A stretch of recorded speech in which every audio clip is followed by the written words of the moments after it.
서로 신앙 고백하시겠습니다. 전능하사 천지를 만드신 하나님 아버지를 내가 믿사오며 그 외아들 우리 주 예수 그리스도를 믿사오니 이는 성령으로 잉태하사 동정녀 마리아에게 나시고 본디오 빌라도에게 고난을 받으사 십자가에 못 박혀 죽으시고 장사한 지 사흘 만에 죽은 자 가운데서 다시 살아나시며 하늘에 오르사 전능하신 하나님 우편에 앉아 계시다가 저리로서 산자와 죽은 자를 심판하러 오시리라. 성령을 믿사오며 거룩한 공회와 성도가 서로 교통하는 것과 죄를 사하여 주시는 것과 몸이 다시 사는 것과 영원히 사는 것을 믿사옵나이다. 아멘. 찬송가 366장입니다. 찬송가 366장입니다.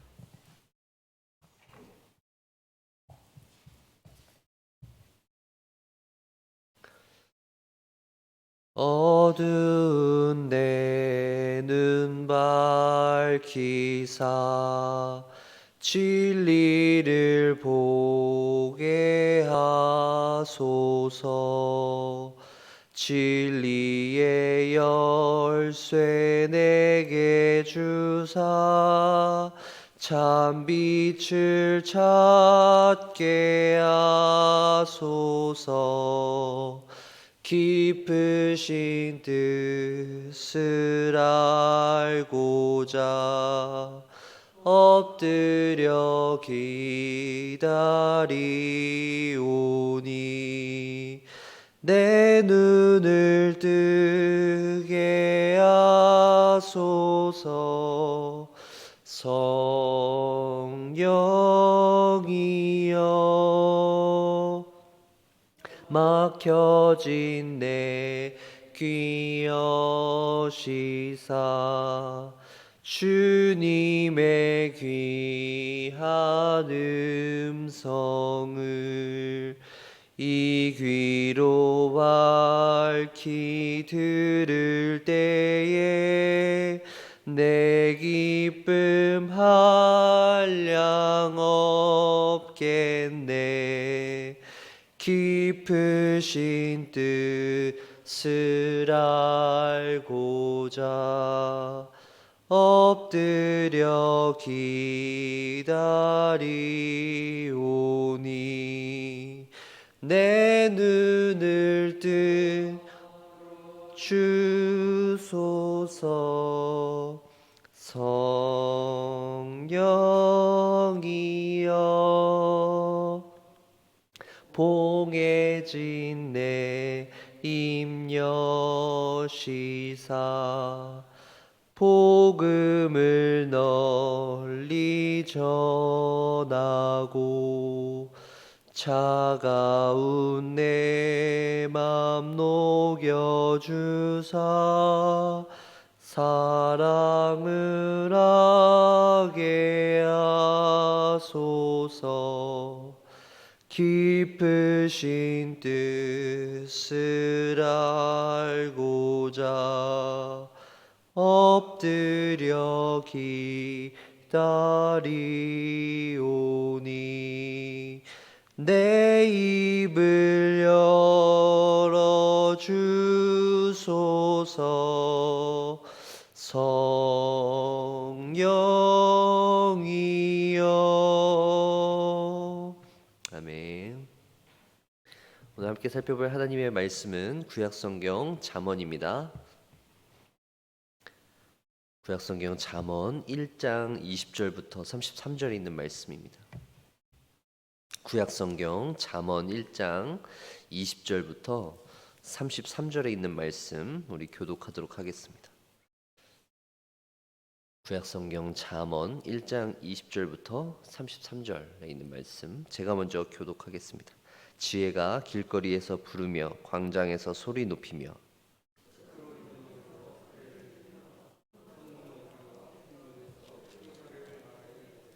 너희 어리석은 자들은 어리석음을 좋아하며 거만한 자들은 거만을 기뻐하며 미련한 자들은 지식을 미워하니 어느 때까지 하겠느냐.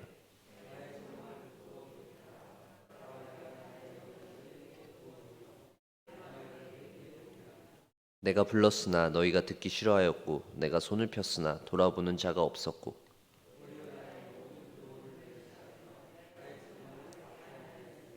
너희가 재앙을 만날 때 내가 웃을 것이며 너희에게 두려움이 임할 때 내가 비웃으리라.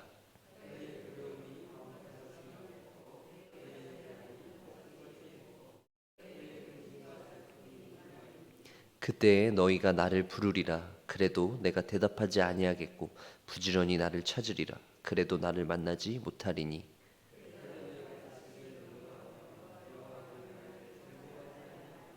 나의 교훈을 받지 아니하고 나의 모든 책망을 업신여겼음이니라.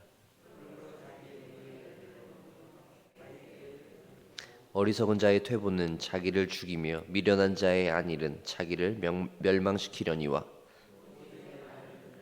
평안히 살며 재앙의 두려움이 없이 안전하리라. 아멘. 5월과 6월 2달 동안 저희는 잠언을 묵상하게 되어 있습니다. 이 잠언이라고 하는 책은 지혜의 왕이라고 하는 솔로몬이 기록한 책입니다. 지혜가 넘치는 사람이 쓴 글이니까 그 내용이 얼마나 좋겠어요.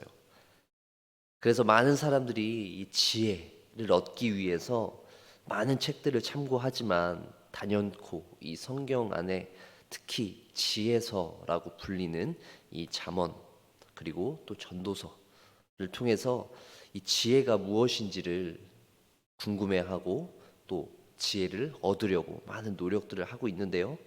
그만큼 우리가 이 세상을 살아갈 때 재물도 필요하고 명예도 필요하고 또 권력도 필요하지만 이 지혜가 가장 필요하기 때문에 그렇게 우리가 지혜를 구하기 위해서 노력하는 것이 아닌가라고 생각이 되어지는데요. 그래서 우리가 이제 잠언을 살펴보면서 가장 핵심적으로 붙들어야 할 질문, 그것은 바로 과연 잠언에서 말하고 있는 지혜라는 것은 무엇인가에 대해서 우리가 2달 동안 좀 집중해서 살펴보길 원합니다. 1장 7절에 있는 말씀을 한번 보시면 여호와를 경외하는 것이 지식의 근본이거늘 미련한 자는 지혜와 훈계를 멸시하느니라. 여호와를 경외하는 것이 바로 지식과 또 지혜의 근본이다라고 하는 것이 잠언서에서 계속 되어졌고 반복되는 것입니다. 이미 답을 말씀드리는 것 같지만 이 여호와를 경외하는 것이 곧 지혜라는 것을 분명히 기억하시면서 이것을 계속 묵상하시면서 우리가 참되게 여호와를 경외하는 것이 무엇인지를 우리가 잠언을 살펴보면서 계속해서 묵상해 보길 원합니다. 사실 세상 사람들도 이 지혜를 굉장히 소중하게 여깁니다. 성도들만 지혜를 구하는 것은 아니죠. 하지만 세상 사람들이 구하는 그 지혜와 성도들이 구하는 지혜는 분명히 차이점이 있어야 할 것입니다. 그것은 무엇일까요? 바로 우리가 구하는 지혜는 우리의 어떤 욕심을 이루기 위해서 구하는 것이 아닙니다. 성도들이 구하는 지혜는 하나님을 경외하기 위해서 구하는 지혜입니다. 세상 사람들은 지혜를 얻습니다. 근데 그것은 1차적인 목적이에요. 지혜를 얻는 것을 통해서 본인이 원하는 무언가를 얻기 위한 것이죠. 지혜는 도구일 뿐입니다. 지혜 자체가 목적이 아닙니다. 지혜를 통해서 하나님을 경외하기 위한 것이 아니라 자신들의 욕심을 이루기 위한 것입니다. 우리는 지혜를 구할 때 하나님을 경외하고 하나님을 온전히 섬기기 위해서 지혜를 구해야 한다라는 사실을 잊지 마시길 바랍니다. 그래서 그런 지혜가 우리 가운데 넘쳐나길 바랍니다. 다시 한번 강조드립니다. 우리가 잠언을 2달간 묵상하면서 과연 참된 지혜는 무엇인가? 더불어 그 지혜를 통해서 우리가 무엇을 할 것인가를 반드시 기억할 필요가 있습니다. 이제 본문으로 돌아와서요. 20절에 있는 말씀을 보시면 지혜가 길거리에서 부르며 광장에서 소리를 높이며. 자, 지혜가 살아있는 사람처럼 말을 하고 있어요. 잠언 3장 그러니까 1장, 3장, 8장, 9장에서 지혜가 이렇게 사람처럼 되는 모습이 나타나 있는데요. 과연 지혜가 왜 이렇게 사람처럼 이야기하느냐는 우리가 좀 더 이제 자주 살펴볼 기회가 있기 때문에 그때 좀 더 살펴보길 원하고요. 오늘은 이 지혜가 말하고 있는 이 내용에 대해서 좀 살펴보길 원하는데요. 이 지혜가 지금 외치고 있는 장소가 어디입니까? 20절에 보시면 길거리 그리고 광장, 아주 넓은 곳에서 소리를 높이고 있어요. 여러분, 사실 이 지혜가 말하고 있는 이 장소를 보면 21절도 보시면 시끄러운 길목, 그리고 성문 어기, 그리고 성중이라고 말하고 있어요. 장소를 한번 잘 보세요. 이곳들은 그 당시에 이 사람들이 왕래가 아주 잦았던 곳입니다. 성으로 들어가기 위해서는 꼭 거쳐야 하는 곳인 것이죠. 지혜가 이런 곳에서 지혜를 외쳤다. 그 자신이 하고 싶은 말을 외쳤다라는 것은 당시에 자신의 말을 듣는 사람들이 한 사람도 없도록, 그러니까 빼놓지 않고 모든 사람들이 다 지혜를 들을 수 있도록 많은 사람들이 왔다 갔다 하는 곳, 그곳에서 지혜를 전했다라는 것입니다. 그 당시에는 어떤 이렇게 매스미디어가 발달하지 않았잖아요. 그래서 오늘날 우리 같은 경우에는 뭐 9시 뉴스, 뭐 7시 뉴스 이렇게 시간을 정해서 딱 뉴스를 하면 모든 사람들이 그때 집중해서 이렇게 보기 때문에 소식이 잘 전달될 수 있었겠죠. 그런 것처럼 사람들이 많이 왕래하는 곳에서 주로 어떤 공식적인 발표들이 이루어졌는데요. 그런 장소가 바로 광장이라고 하는 곳, 그리고 성문 어기, 이런 지정된 곳이 있었다는 것이죠. 그곳에서 어떤 중요한 것들을 발표하는 일들이 많이 있었다라는 것입니다. 그래서 지혜 역시도 바로 모든 사람들이 자신의 이 말, 지혜가 이야기하는 말을 다 들을 수 있도록, 나중에 딴소리하지 못하도록 그들에게 변명거리를 제공하지 않기 위해서 나는 분명히 말하였다. 나는 너희들에게 분명히 이 지혜를 선포하였다. 라는 것을 알게 하기 위해서 그곳에서 이야기하고 있는 것입니다. 여러분, 사실 이 지혜라고 이야기할 때 저는 그런 생각이 들더라고요. 좀 지혜가 가지고 있는 그 성격이 있어요. 바로 은밀함이죠. 지혜라는 것은 몇몇 사람들만이 알고 있는 아주 그 비밀스러운 성격을 가지고 있진 않나요? 왜 그 며느리도 알려주지 않는 중요한 비법과 같이 지혜는 바로 그렇게 은밀한 성격을 가지고 있는 게 아닌가 생각되어져요. 모든 사람들이 이 지혜를 알게 되면 이 지혜는 더 이상 지혜가 아니지 않을까라는 생각을 하게 되는 것이죠. 참된 지혜는 소수가 소유하고 있는 것이 바로 지혜가 아닐까, 그런 생각을 하게 되어졌습니다. 하나님의 지혜는 어떨까요? 하나님의 지혜는 그렇게 소수의 사람들이 비법처럼 아무도 모르게 꽁꽁 숨겨놓고 자기들끼리 이렇게 많이 돌려서 보는 그런 지혜가 참된 지혜일까요? 하지만 오늘 이 지혜의 모습, 지혜가 외치고 선포하고 있는 이 모습을 보면 그런 것이 아닙니다. 모든 사람들에게 그 지혜의 내용을 알 수 있도록 지혜가 선포되어지는 것을 볼 수 있습니다. 그 어떤 사람들도 난 지혜를 못 들었어. 난 지혜가 그런 줄 몰랐네. 이렇게 이야기할 수 없을 정도로 지혜의 모든 내용을 모든 사람들이 알 수 있도록 모든 장소에서 그렇게 전하고 있는 모습을 볼 수 있습니다. 중요한 것은 이 지혜는 과연 그 지혜의 내용이 무엇이냐라고 하는 것보다 그 지혜를 들었을 때 어떻게 반응하느냐가 좀 더 중요하다는 사실이죠. 지혜를 얻었냐 못 얻느냐의 차이가 아니라 지혜는 모두에게 공평하게 주어지는 것입니다. 하지만 그 지혜를 들었을 때 우리가 어떻게 반응하느냐가 중요한 것입니다. 지혜를 들었을 때 내가 과연 그 지혜를 가지고 참되게 반응하느냐, 아니면 그 지혜를 듣고 무시해 버리느냐, 이것이 더 중요하다는 것입니다. 대부분의 사람들은 지혜를 듣고 무시합니다. 왜요?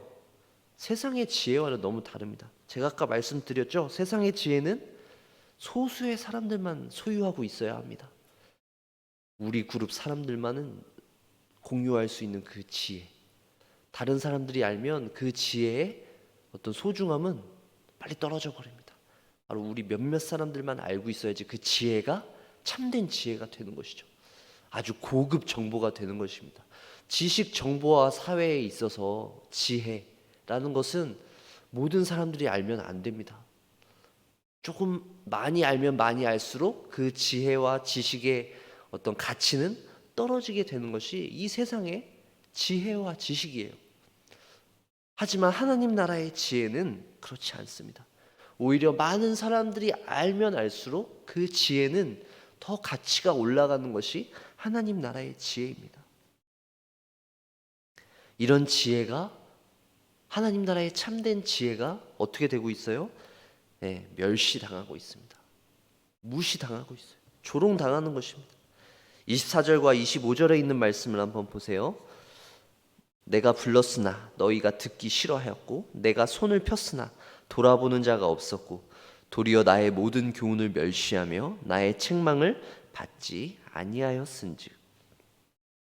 그렇게 지혜를 무시하고 멸시하고 있는 사람들의 모습이 그 당시의 모습뿐만 아니라 오늘날 우리도 여전히 보고 있는 사실 아닙니까? 세상의 지혜는 존경받지만 하나님 나라의 지혜는 그만큼 존경받지 못하고 있는 것이죠. 26절에 있는 말씀을 우리가 좀 한 목소리로 읽어보도록 하겠습니다. 26절입니다. 너희가 재앙을 만날 때에 내가 웃을 것이며 너희에게 두려움이 임할 때에 내가 비웃으리라. 예. 큰 소리로 지혜가 외치고 있어요. 손을 펴서 초청하고 있습니다. 하지만 그들은 거부했어요. 무시했습니다. 지혜의 초청을 거부한 것이죠. 그렇게 어리석고 교만한 자들, 하나님의 지혜를 온전히 받아들여지지 않는 그 사람들에게 임할 최후의 모습은 무엇입니까? 바로 재앙입니다. 바로 그들에게 두려움이 임한다는 사실이죠. 이제 그들에게 재앙과 두려움이 임할 때 지혜가 그들을 향해서 어떻게 반응합니까? 바로 그들을 비웃습니다. 똑같이 갚아주는 것이죠. 지혜가 선포되어질 때 지혜를 무시하고 지혜를 조롱하였던 그 어리석고 교만한 자들을 향해 이 지혜가 다시 되돌려줍니다. 아주 통쾌한 복수라고 볼 수 있죠. 그들이 재앙을 겪고 그들이 두려움에 휩싸여 있을 때 그들을 향해서 멋지게 비웃음을 날려주는 그 지혜의 모습이 나타나 있습니다. 여러분, 하나님의 지혜 그리고 이 세상의 지혜는 좀 함께 갈 수 없을까요? 세상의 지혜도 우리가 어느 정도 좀 쌓고 하나님 나라의 지혜도 우리가 좀 쌓으면서 이렇게 서로 좀 사이좋게 어울려서 살아갈 수는 없을까요? 하나님의 지혜와 이 세상의 지혜를 이렇게 칼처럼 나누면서 우리가 꼭 이렇게 구분을 해야 할까요? 라는 생각이 듭니다. 서로 대적할 필요 없이 좀 우리가 세상에서 살면서 세상을 사는 지혜도 필요할 것이고 또 이렇게 하나님 나라에서 생활하면서 얻는 이 지혜 또 필요하지 않을까라고 생각되지만 우리는 그러한 구분이 필요하다라고 결론 내릴 수 있습니다. 왜냐하면 이 세상의 지혜와 하나님 나라의 지혜는 결코 함께 갈 수 없기 때문입니다. 우리가 이 세상에서 살아가는 것 그리고 신앙생활을 하는 것은 나눌 수 없지만 우리의 몸을 나눌 수 없듯이요. 하지만 우리가 신앙생활을 하고 이 세상에서 살아갈 때 근본적으로 구분해야 될 아주 명확한 지점은 있다라는 것이죠.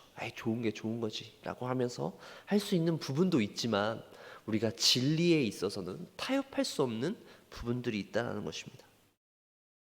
우리가 이 세상에서 살아가면서 지혜를 통해서 얻어야 할 것은 바로 분별과 안목입니다. 이 세상을 살아갈 때 우리가 어떤 것들은 분별해야 돼요. 어떤 것들은 안목을 가지고 하나님 나라의 지혜로 지켜야 될 것은 지키고 버려야 될 것은 버려야 하는 것이 바로 우리가 이 지혜를 통해서 얻을 수 있다는 사실입니다. 하나님의 지혜로 알고 있었던 것들이 어떻게 알고 보면 깊이 그것을 쳐다보면 그것은 오히려 세상의 지혜로 가득 차 있는 것을 볼 수 있어요. 그리고 우리가 세상의 지혜라고 생각하고 멸시하고 조롱했던 것들이 그것을 깊이 들여다보면 그 안에도 하나님 나라의 진리를 발견할 수 있는 것이죠. 제가 말씀드리고 싶은 것은 우리가 이 세상을 살아갈 때 지혜를 가지고 분별하고 또 안목을 가지고 이 세상 속에서 살아가야 한다라는 것입니다. 성도들이 지혜가 없으면 그런 것들을 온전히 분별할 수 없다는 것이죠. 분별할 수 없다는 것입니다. 그렇기 때문에 우리 성도들에게는 지혜가 그만큼 필요하다는 것이죠. 지혜의 필요성이 우리에게 있다는 것입니다. 우리가 잠언을 읽으면서 잠언을 묵상하면서 그런 지혜, 삶을 살아가는 지혜, 삶 속에서 우리가 혼란스럽고 어떻게 하면 이럴 때 어떻게 살아가야 될까? 참 우리가 지혜를 구해야 되잖아요. 그럼 우리의 삶 속에서 좀 분별하고 우리가 삶을 바라볼 수 있는 그런 안목들을 얻어가길 바랍니다. 자, 그렇다면 이제 우리는 마지막으로 어떻게 하면 그런 세상을 살아갈 때 분별할 수 있고 안목을 얻을 수 있는 그 지혜가 생기게 될 수 있을까요? 28절에 있는 말씀을 보겠습니다. 그때 너희가 나를 부르리라. 그래도 내가 대답하지 아니하겠고 부지런히 나를 찾으리라. 그래도 나를 만나지 못하리니. 어리석고 거만한 자들은 하나님의 지혜를 무시하고 거부했습니다. 그러다가 어느 순간 갑자기 다시 지혜를 찾기 시작하는 거예요. 왜 그럴까요? 지혜가 필요한 순간이 찾아왔거든요. 그래서 지혜를 찾고 지혜를 부르고 있습니다. 하지만 지혜는 대답하지 않았어요. 그리고 그들이 지혜를 아무리 부지런히 찾더라도 더 이상 어디에서도 지혜를 만나볼 수 없게 되었다는 것입니다. 이미 지혜는 빠이빠이 하고 떠나버렸다는 것이죠. 버스는 떠나간 것입니다. 더 이상 기회가 없게 된 것이에요. 더 이상 지혜는 그들 곁에 머무르지 않은 것입니다. 그러므로 이 지혜라는 것, 우리가 어떻게 하면 구할 수 있을까요? 지혜를 얻을 수 있는 때가 있는 것입니다. 하나님께서 우리에게 하나님의 지혜를 선포하실 때 그때 하나님의 지혜를 우리가 받아들여야 된다는 것이죠. 나중에 뒤늦게 내가 그때 그 지혜를 받았어야 되는데 그때 가서 찾게 되면 이미 우리가 그 지혜를 얻을 수 있는 시기는 사라진다라는 것입니다. 모든 것에 기회와 때가 정해져 있다라는 것이죠. 더 이상 후회해도 소용이 없는 그런 시간들이 있다라는 것입니다. 사랑하는 성도 여러분, 우리가 지혜를 얻기 위해서는 모든 것이 때가 있다라는 기억하십시오. 우리가 지혜를 얻기 위해서 하나님 앞에 간절히 매어 달려야 할 때가 있습니다. 그 때가 언제일까요? 바로 우리가 하나님 앞에 죄를 지었을 때, 그때 우리가 다시 한번 하나님께 매어 달릴 때입니다. 하나님께 우리의 지혜를 간구하며 나아갈 때입니다. 우리가 하나님 앞에 죄를 지었을 때를 한번 생각해 보세요. 우리가 하나님 앞에 죄송한 마음이 들 때, 죄스러운 마음이 들 때 우리가 과연 하나님 앞에 회개할 수 있을까를 생각해 보세요. 하나님 앞에 죄를 지었습니다. 우리는 하나님 앞에서 그 죄를 숨기려고 아무리 노력한다고 해도 숨길 수 없어요. 하나님은 그 모든 것들을 다 꿰뚫어 보시기 때문이죠. 우리는 그것을 너무나 잘 알고 있습니다. 하나님 앞에 우리의 죄를 숨긴다라는 것 불가능해요. 그렇지만 우리는 어떻게든 숨겨보려고 합니다. 하지만 숨길 수 있는 죄가 있고 도저히 숨겨지지 않는 죄가 있죠. 그럴 때 우리는 어떻게 합니까? 그 죄를 합리화합니다. 하나님, 이거 아시잖아요. 저한테 지금 약간 이렇게 이런 모습을 좀 지켜봐 주시면 제가 다시 기회가 되면 하나님 앞에 좀 더 열심히 헌신하겠습니다. 이제 이런 식으로 하나님을 설득합니다. 하나님을 합리화시키려고 자꾸 합니다. 나의 죄를 합리화하려고 하는 것이죠. 내게 있는 그런 실수의 모습들, 나의 연약한 모습들을 하나님 앞에 회개하며 하나님 죄송합니다. 잘못했습니다. 라고 나아가는 것이 아니라 자꾸 이렇게 요리조리 빠져나가는 것이죠. 하지만 하나님은 결코 속지 않으십니다. 내 마음의 중심을 살피시는 하나님은 결코 그냥 넘어가시지 아니합니다. 내 마음 가운데 있는 그런 욕심, 내 가운데 자리 잡은 그 교만함을 정확히 짚어내시는 분입니다. 우리가 하나님께 죄를 지었을 때 하나님 앞에 무조건 엎드리고 회개하면 된다, 이렇게 말은 쉽게 할 수 있습니다. 하지만 정말 그렇게 쉽게 되던가요? 하나님 앞에 그렇게 쉽게 회개하실 수 있습니까? 저는 그렇게 되지 않더라고요. 저는 하나님 앞에 죄를 지었을 때 그렇게 쉽게 회개할 수 없었습니다. 어떻게든 빠져나가려고 요리조리 미꾸라지처럼 하나님 앞에 그렇게 제 자신의 죄를 숨기는 모습들이 있었습니다. 하나님의 백성들이 도대체 어떤 죄를 우리가 그렇게 저지를까요? 우리 성도들이 과연 죄를 저지른다고 해서 도대체 얼마나 큰 죄를 저지를까요? 저는 그렇게 큰 죄를 저지른다고 생각하지 않습니다. 성도들은 그 작은 죄를 가지고도 하나님 앞에 신음하는 사람들이잖아요. 그저 그 작은 말실수 하나 때문에, 아이고 내가 그 말 괜히 했구나, 내가 괜히 저 사람에게 잘못된 마음을 품었구나. 사실 어떻게 보면 아무것도 아닙니다. 세상 사람들이 짓는 죄, 하나님을 두려워하지 않는 사람들이 짓는 죄에 비하면 우리가 짓는 죄는 정말 너무나 가벼운 죄죠. 하지만 우리는 그 죄를 너무나 크게 여깁니다. 살인죄 하나, 도둑질하는 죄에 비해서 우리가 짓는 죄는 아주 작은 죄 아닙니까? 하지만 하나님의 백성들에게 있어서 그 죄는 너무나 크게 다가오는 것이죠. 우리의 마음을 짓누르고 우리가 하나님 앞에 나아가도록 우리를 그렇게 방해하는 것입니다. 하지만 더 큰 죄를 저지르는 사람들은 떵떵거리면서 아무렇지도 않게 죄를 가볍게 여기면서 살아가요. 그것이 문제입니다. 사랑하는 성도 여러분, 죄를 짓느냐 짓지 않느냐의 문제보다 더욱더 중요한 것은 죄를 지었을 때 과연 우리가 하나님을 찾느냐 찾지 않느냐의 문제입니다. 하루 24시간의 시간 동안 내가 하나님 앞에 최선을 다하지 못했구나, 그 모습 때문에 우리는 가슴 아파하는 것이죠. 내가 좀 더 하나님의 백성답게 살지 못했구나, 내가 하나님의 백성답게 하나님의 말씀을 묵상하고 기도하고 세상 가운데 살아가며 정말 저 사람을 좀 더 용서하고, 도저히 내 힘으로는 용서할 수 없는 사람들을 용서하고 품어줬어야 하는데 내가 그걸 못했구나. 그것 때문에 우리가 가슴 아파하면서 살아가는 것 아닙니까? 그것 때문에 우리가 슬퍼하면서 살아가는 것 아닙니까?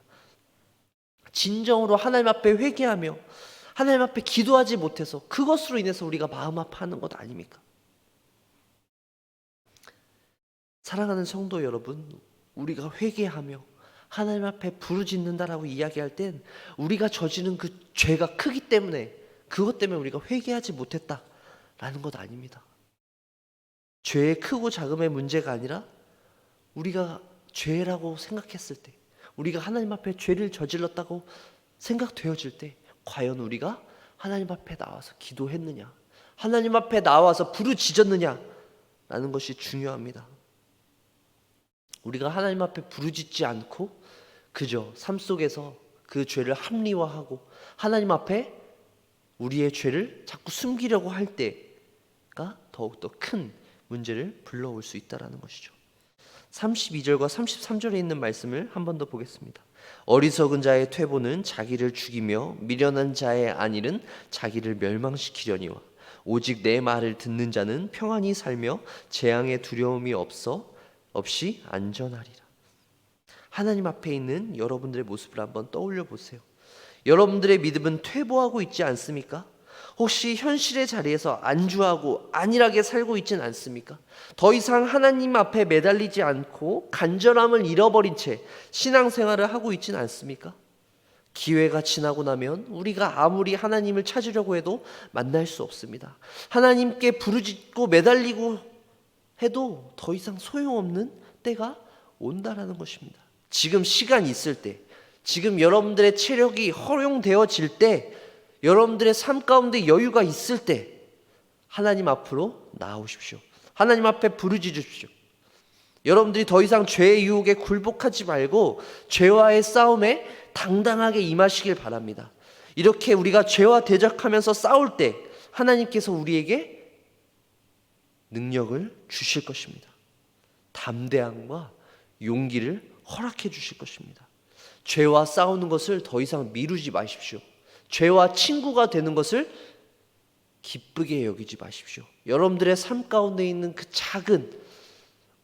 아주 작은 죄를 그저 그냥 보고만 계신 것이 아니라 그 죄를 반드시 멸해 버리십시오. 하나님과 함께 죄와 함께 싸우면서 그 죄가 여러분들의 삶 가운데 더 이상 자리 잡지 못하도록 그렇게 싸우십시오. 시편 37편 4절에서 6절에 있는 말씀을 제가 좀 읽어드리겠습니다. 또 여호와를 기뻐하라. 그가 내 마음의 소원을 내게 이루어 주시리로다. 내 길을 여호와께 맡기라. 그를 의지하면 그가 이루시고 내 의를 빛같이 나타내시며 내 공의를 정오의 빛같이 하시리로다.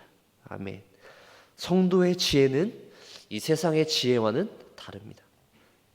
여러분의 마음 가운데 하나님께서 주신 마음의 소원 그리고 비전이 있다면 잊지 마시고 하나님의 뜻을 구하며 나오시길 바랍니다. 5월의 시작입니다. 5월 한 달 동안 여러분들 가운데 혹시 하나님께서 주신 그 마음의 소원이 있다면 죄와 싸우도록 하나님께서 여러분들을 격려하시고 응원하신다면 여러분들이 그 마음의 소원과 기도 제목들을 가지고 담대히 나오면서 승리하면서 살아갈 수 있는 저와 여러분들 되어지길 주의 이름으로 간절히 축원합니다. 기도하겠습니다.